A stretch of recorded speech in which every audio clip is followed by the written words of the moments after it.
Mitos atau fakta? Mitos atau fakta? Selamat datang di Mitos atau Fakta. Silakan komen. Komen.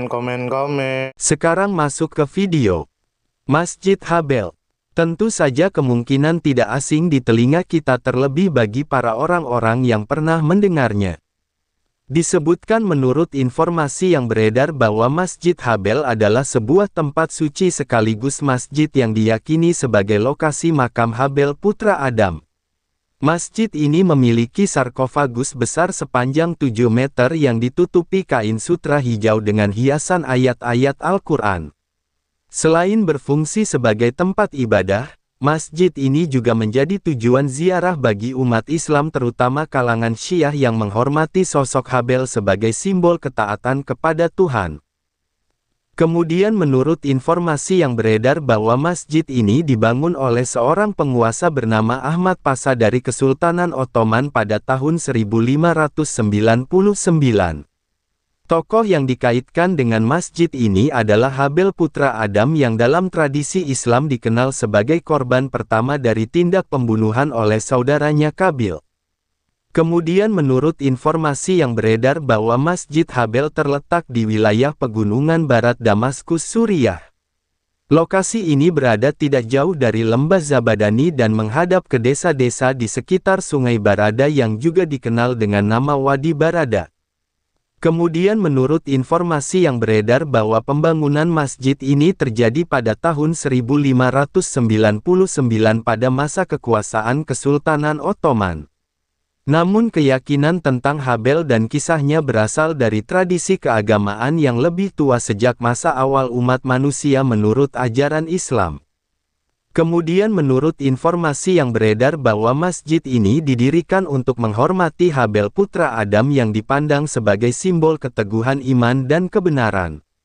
Kisah pembunuhan Habel oleh saudaranya Qabil dalam sejarah keagamaan dipandang sebagai peristiwa penting yang menandai awal mula pelanggaran kemanusiaan. Keberadaan masjid ini juga menjadi sarana untuk memperkuat ikatan spiritual masyarakat dengan sejarah keagamaan. Kemudian menurut informasi yang beredar bahwa masjid ini dibangun dengan arsitektur khas Ottoman dan dilaporkan memiliki 40 mihrab yang digunakan untuk menandai tempat salat. Di dalamnya terdapat sarkofagus berukuran sangat panjang yang ditutupi kain hijau bertuliskan ayat-ayat Al-Quran. Meskipun ukuran sarkofagus tidak sesuai dengan ukuran jasad manusia, banyak umat yang meyakini bahwa hal itu merupakan simbol penghormatan terhadap Habel. Masjid Habel tidak hanya berfungsi sebagai tempat ibadah tetapi juga memiliki makna sejarah, budaya dan spiritual yang mendalam. Dari sisi sejarah, masjid ini adalah warisan arsitektur dari masa Kesultanan Ottoman yang membangun berbagai masjid di wilayah Syam. Arsitekturnya mencerminkan gaya khas Ottoman dengan ruang ibadah yang luas, ornamen keagamaan dan jumlah mihrab yang lebih banyak dibandingkan masjid lain pada masanya. Dari sisi keagamaan, masjid ini dikaitkan dengan kisah Habel putra Adam yang dikenal dalam tradisi Islam sebagai sosok yang ikhlas menerima ketentuan Tuhan. Kisahnya bersama saudaranya Qabil menjadi bagian penting dalam ajaran moral, di mana ditekankan nilai pengendalian diri, kesabaran dan menjauhi iri hati. Peristiwa terbunuhnya Habel menjadi pengingat akan awal mula kejahatan di muka bumi, sekaligus menjadi pelajaran penting tentang pentingnya menjaga persaudaraan dan kedamaian. Dari sisi budaya, keberadaan masjid ini memengaruhi tradisi masyarakat sekitar Damaskus dan wilayah Zabadani. Banyak jamaah yang datang untuk berziarah, membawa doa dan harapan. Sarkofagus yang panjang dan ditutupi kain hijau menjadi simbol penghormatan, bukan hanya bagi Habel tetapi juga bagi nilai-nilai spiritual yang diwariskan sejak generasi awal manusia.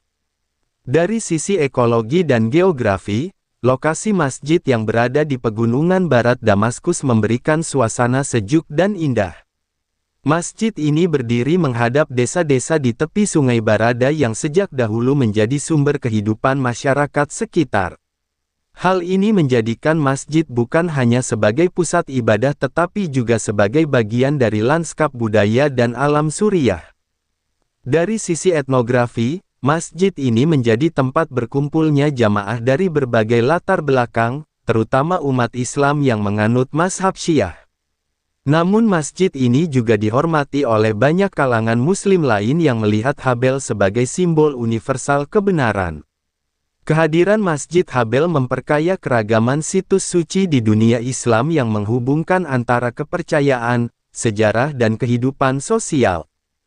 Kisah Habel mengajarkan pentingnya keikhlasan, kesabaran dan menahan diri dari rasa iri hati yang bisa menimbulkan keburukan. Masjid Habel menjadi simbol nyata bahwa sejarah keagamaan dapat diwariskan melalui bangunan suci yang menjaga ingatan umat.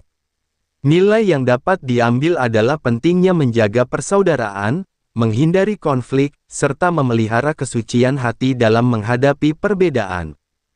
Habel sebagai tokoh sejarah keagamaan menjadi teladan tentang kesetiaan pada Tuhan meskipun menghadapi penderitaan.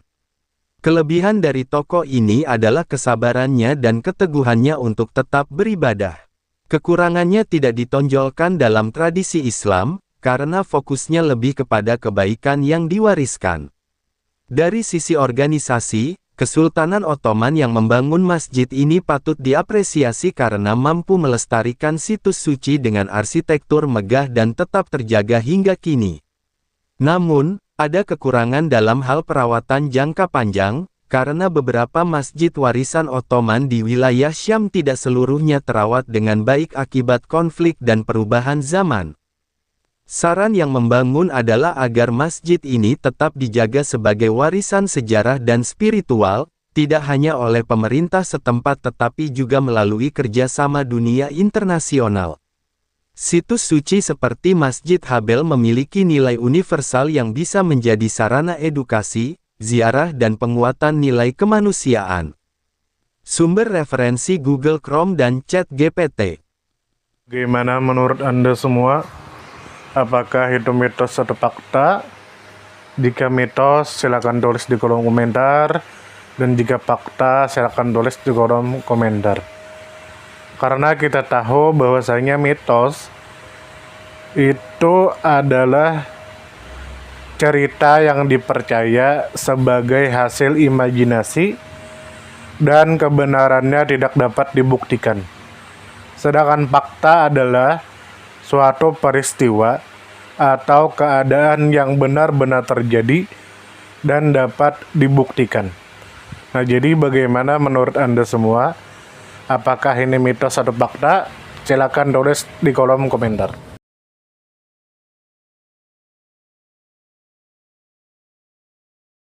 Tidur, tidur, tidur, tidur. Ayo kita tidur.